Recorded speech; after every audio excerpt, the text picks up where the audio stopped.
Ooh, blimey. Yeah, that's an interesting one.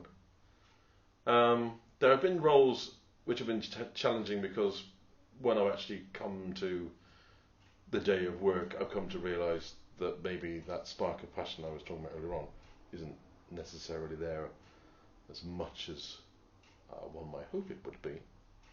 So sometimes it's been a little bit like get your head down, just get on with the work.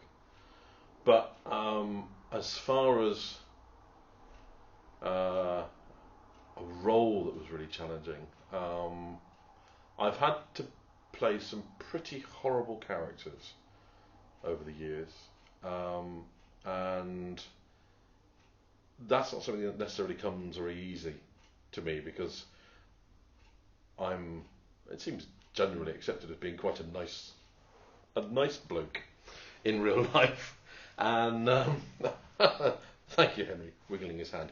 Um, but I do also have an ability to turn quite nasty in a role, and every time I play one of those characters, it feels like a little bit of me dies inside.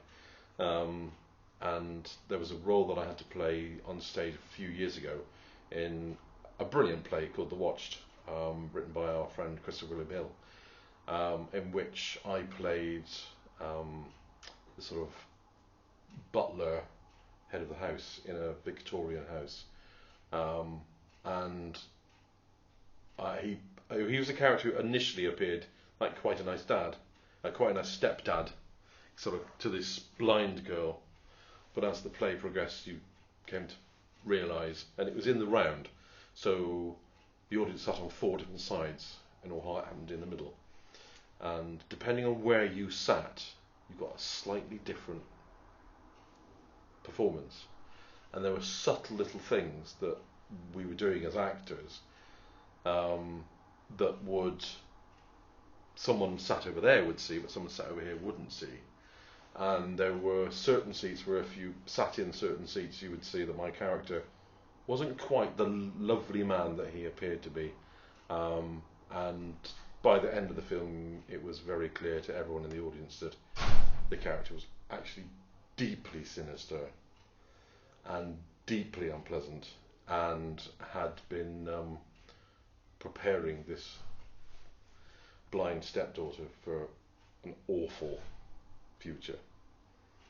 But it's all right because he came to a very sticky end, and justice was done upon him. So that was a really, really tricky role to play, and I played a few roles like that. I played earlier a few weeks ago. I was in a feature film, a horror feature, in which I played a sort of similar character called the Groundsman, and yeah, he was a very nasty piece of work as well. So yeah, I think that's the trickiest one really, is playing those horrid characters when it's not necessarily in your nature to be horrid.